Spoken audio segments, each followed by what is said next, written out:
svinia, áno. Niekedy až veľká svinia. Jeden deň sa usmieva a potom príde chvíľa iná. Cestičky sú rôzne, to dobre vedela, no robila rozhodnutia, aby nič neskazila. Niekedy to není na nás, človek je len človek. Dnes nesie všetko, prelomí sa najsilnejšia oceľ. Ale späť k nej, bola vychovaná jedným rodičom. Je to dobre, jej otec bol aj tak alkoholikom, ale mamina sa snažila, aj keď to nevydá. Milovala svoju dceru, jediné šťastie, čo stretla. Dievča známky výborné, mala krásu aj hlavu. Keby ste ju stretli, vidíte len usmievavú babu. Ale nič netrvá večne, keď dievča malo 16, pomaly sa všetko na ňu začínalo jebať. Mamu podlomilo zdravie, začali vznikať hádky. Vravíte si áno, to k dospievaniu predsa patrí. Ale nie je hádka jak hádka, našťastie mala lásku, ktorá jej pomáhala preskočiť každú prekážku. Dievča mala super kamarátku, boli ako sestry. No taká jednej noci už nič nebude ako predtým. Bola to jedna šťastná baba, ktorá si svoj život žila. Nikdy nečakala, že raz bude sedieť v izbe sama, premýšľať o žiletke,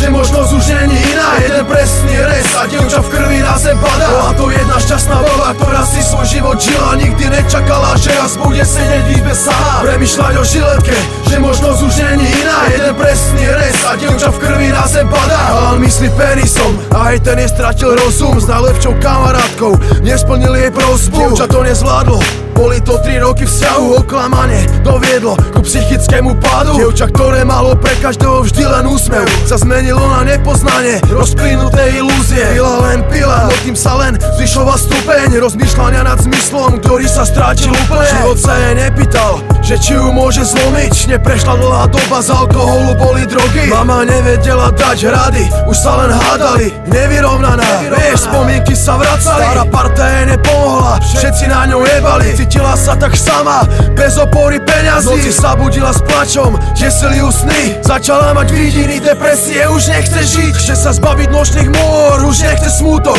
Zamýka sa v kúpeľni a píše rozlúčný list. A ani nevie komu, a to jej je najviac ľúto. Jeden rez kaluž krvi, rozhodla sa odísť. Bola to jedna šťastná baba, ktorá si svoj život žila. Nikdy nečakala, že raz bude sedieť v izbe sama, premýšľať o žiletke, že možnosť už není iná. Jeden presný rez a dievča v krvi na zem padá. Bola to jedna šťastná baba, ktorá si svoj život žila. Nikdy nečakala, že raz bude sedieť v izbe sama, premýšľať o žiletke, že možnosť už není iná. Jeden presný rez a dievča v krvi na zem padá. Jeden ďalší osud, jasné, podobný mali mnohí, ale tento príbeh neskončil, pokračuje nový. Matka príde z práce, otvorí dvere, pozrie na zem, v kalúži krvi vidí jej životné šťastie. Bola záchranku, tentokrát to stihli. Dievča otvára oči, utrapy zmizli, vidí matku vedľa nej, ktorá plače. Toľko emócií v nej zrazu vážne rastie. Všetko ju strašne mrzí, neprestáva objímať matku. Je naplno rozhodnutá začať zas od začiatku.